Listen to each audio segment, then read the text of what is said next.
کوئی گل باقی رہے گا نہ چمن رہ جائے گا،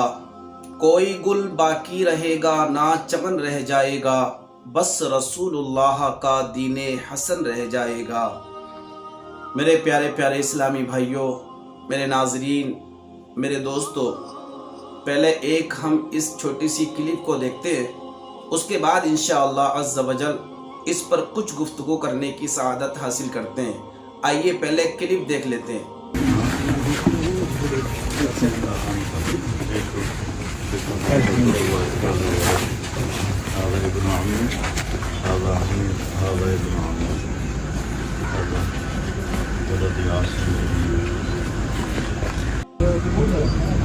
وصلى على سيدنا محمد وآله صلاة ترضيك وتعطيه وتوفى الجنة يا رب وجهك بهذا دیکھیے آپ نے ماشاءاللہ کلپ دیکھ لی ہوگی۔ آپ دیکھیے کہ ہمارے پڑوسی ملک میں آپ نے کچھ دن پہلے سنا ہوگا کہ ایک مولانا صاحب کے بیٹے کا انتقال ہو گیا تھا۔ اب آپ دیکھیے، یعنی میں جو آپ کو دکھانا چاہ رہا ہوں وہ یہ دکھانا چاہ رہا ہوں کہ یہاں پر لوگ آ رہے ہیں اور باقاعدہ قبرستان میں بیٹھنے کے لیے ان کے لیے کرسیوں کا انتظام کیا گیا ہے،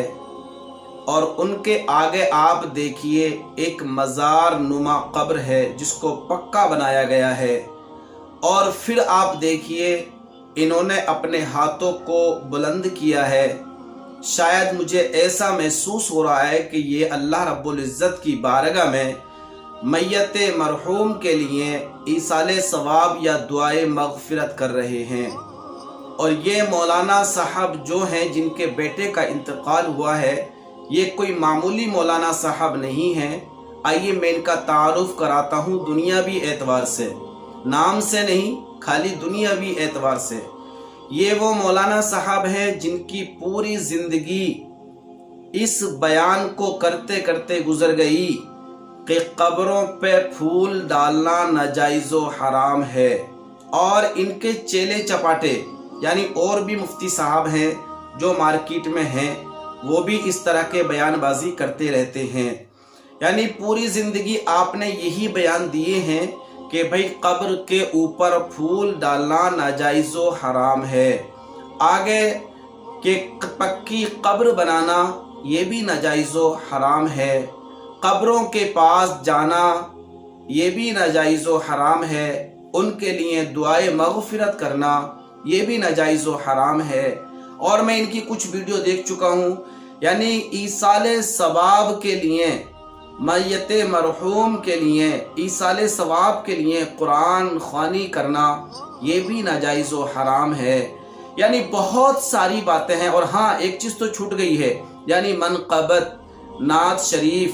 یا حمد الہی ان کے نزدیک پڑھنا وہ بھی جائز نہیں ہے، یعنی خصوص بالخصوص منقبت، وہ بھی میں نے ان کی ویڈیو دیکھی ہے، اور انشاءاللہ مجھے موقع ملے گا تو میں آپ کی بارگاہ میں اس کو بھی پیش کرنے کی سعادت حاصل کروں گا۔ یعنی کہ ان کے بیٹے کی شان میں ان کی تعریف توصیف بیان کی گئی ہے، اب اسے آپ منقبت کہہ لیجئے یا جو بھی آپ، یا قصیدہ، کچھ بھی کہہ لیجئے آپ اپنے انداز میں۔ اب دیکھیے، یعنی پوری زندگی ان کا معاملہ جو گزرا ہے، ان کے خلاف، یہ کام کرنے کے خلاف گزرا ہے۔ آپ دیکھیے، ہمارے یہاں ایک کہاوت ہے کہ 900 چوہے کھا کر بلی حج کو چلی۔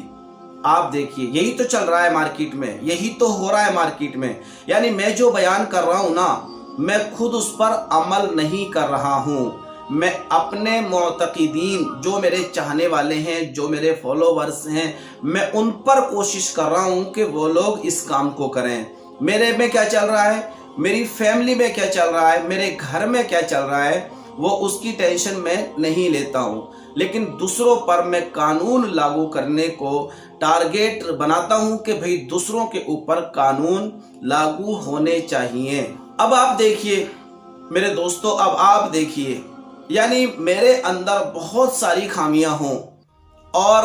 میرا دل کسی اور کام کو چاہتا ہو، اور میں دین کی دعوت، دین کی تبلیغ کسی اور مقصد کے لیے کر رہا ہوں، یعنی میرا ظاہر کچھ اور ہے اور میرا باطن کچھ اور ہے، میرا جو قانون ہے وہ دوسروں کے لیے کچھ اور ہے اور میرے اپنے لیے کچھ اور ہے۔ اب آپ بتائیے، کیا ہم دین کا کام کر رہے ہیں؟ ہم شریعت کا کام کر رہے ہیں؟ ہم یہاں پر دین مصطفیٰ صلی اللہ تعالیٰ علیہ وآلہ وسلم کو پھیلانے کا کام کر رہے ہیں؟ نہیں میرے دوستو، ہر جماعت، ان میں اکثر کی میں بات کر رہا ہوں، یعنی ہر سے آپ یہ نہ سمجھ لیجئے گا کہ ہر جماعت کو آپ نے غلط ثابت کر دیا ہے۔ میں اکثر کی بات کر رہا ہوں کہ اکثر لوگ صرف اور صرف اپنی تحریک کو چلانے میں لگے ہوئے ہیں، اپنی دکان کو چلانے میں لگے ہوئے ہیں، اپنی جو دکان رکھی ہوئی ہے، جو اپنا پروڈکٹس مارکیٹ میں سیل کر رہے ہیں، اس کو برانڈ بنانے کے چکر میں لگے ہوئے ہیں کہ میں اس جماعت کا ہوں، میں اس جماعت کا ہوں۔ یہاں پر پھر بھول جاتے ہیں کہ ہمیں کیا کرنا چاہیے اور کیا نہیں کرنا چاہیے۔ یعنی صرف اور صرف میں ایک ہی آپ سے گزارش کرنا چاہتا ہوں، رسول خدا صلی اللہ تعالیٰ علیہ وآلہ وسلم کے دین کا پرچار کرنا ہے نا، آئیے جو آپ کی کمیاں ہیں ان کو دور کر لیجئے، اور جو ہماری کمیاں ہیں ہم ان کو دور کرنے کی کوشش کرتے ہیں۔ کاندھے سے کاندھا ملائیے، اللہ رب العزت کو حاضر ناظر جان کر، رسول خدا صلی اللہ تعالیٰ علیہ وآلہ وسلم کو حاضر ناظر جان کر آئیے فیلڈ میں، آئیے مارکیٹ میں، کام کرتے ہیں، دین کا کام کرتے ہیں، تبلیغ کرتے ہیں، مذہب اسلام کا پرچار کرتے ہیں۔ آئیے چلتے ہیں، دل کھول کر کام کریے، آپ بھی کریے، ہم بھی کرتے ہیں، لیکن نہیں، ہمیں صرف اور صرف اپنی دکان کا کام کرنا ہے، اپنی جو تحریک ہے اس کا کام کرنا ہے۔ ہمیں مطلب نہیں ہے مذہب اسلام سے، ہمیں مطلب نہیں ہے دین اسلام سے، ہمیں صرف اپنی دکان چمکانی ہے، اپنی مارکیٹ چمکانی ہے۔ لیکن جب اپنا جاتا ہے نا دوست، جب اپنا گزرتا ہے، جب اپنے کو کاندھے پر رکھ کر ہم قبرستان چھوڑ کے آتے ہیں نا، جو صحیح دل کی کیفیت ہوتی ہے اس وقت باہر آتی ہے۔ کہنے کو کچھ بھی کہتے رہو یار، زبان سے کہنے سے کیا فرق پڑتا ہے، منچ پہ کہنے سے کیا فرق پڑتا ہے، اسٹیج پر کہنے سے کیا فرق پڑتا ہے، کچھ بھی فرق نہیں پڑتا۔ لیکن جب بیتتی ہے نا آپ پر، تب آپ کی جو اندر کی کیفیت ہوتی ہے وہ باہر نکل کے آتی ہے۔ اور ان مولانا صاحب کی جو اندر کی کیفیت تھی، جو 1400 سال سے چلی آ رہی ہے، وہ کیفیت ان کی باہر نکل کر آ گئی، جس کی وجہ سے انہوں نے اپنے بیٹے کی قبر پر منقبت کے اشعار بھی پڑھے گئے ہیں، قرآن خوانی بھی کی گئی ہے، پھول بھی ڈالے گئے ہیں، اور قبر کو پکا بھی بنا دیا گیا ہے۔ جبکہ میرے آقا صلی اللہ تعالیٰ علیہ وآلہ وسلم نے قبر کو پکا بنانے کے لیے بالکل منع فرمایا، لیکن جب اپنے پر آتی ہے تب احساس ہوتا ہے، تب معلوم پڑتا ہے کہ درد کیا ہوتا ہے، تکلیف کیا ہوتی ہے۔ میرے ناظرین، میرے دوستو، کسی پر تنقید کرنے کا میرا مقصد نہیں ہے، میرا مقصد یہ ہے کہ ہم لوگوں کو وہ بتائیں جس پر ہم عمل کر رہے ہوں، ہم لوگوں کو وہ سمجھانے کی کوشش کریں جو دین رسول ہے، جو مذہب اسلام ہے۔ ہم اپنے طرف سے من گھڑت بتانے کی کوشش نہ کریں۔ میرے پیارے اسلامی بھائیوں، میرے ناظرین، میں آپ سے یہی گزارش کر سکتا ہوں اور یہی مؤدبانہ میری اپیل بھی ہے کہ ہم اپنے غریبان میں پہلے جھانک لیں، اس کے بعد دین کا کام کریں، اس کے بعد تبلیغ کا کام کریں، اس کے بعد خدمت دین کریں، پھر دیکھیں انشاءاللہ عز و جل ہمارے دین کے کام کرنے میں مزہ آئے گا، لذت آئے گی، اور انشاءاللہ عز و جل اس میں اللہ تبارک و تعالیٰ اس کام میں، اس محنت میں 4 چاند لگا دے گا۔ تو میرے ناظرین اور میرے دوستو، اگر یہ ویڈیو آپ کو بہتر لگی ہو یا کچھ سمجھ میں آئی ہو تو ضرور اس کو شیئر کر دیجئے گا۔ اللہ حافظ۔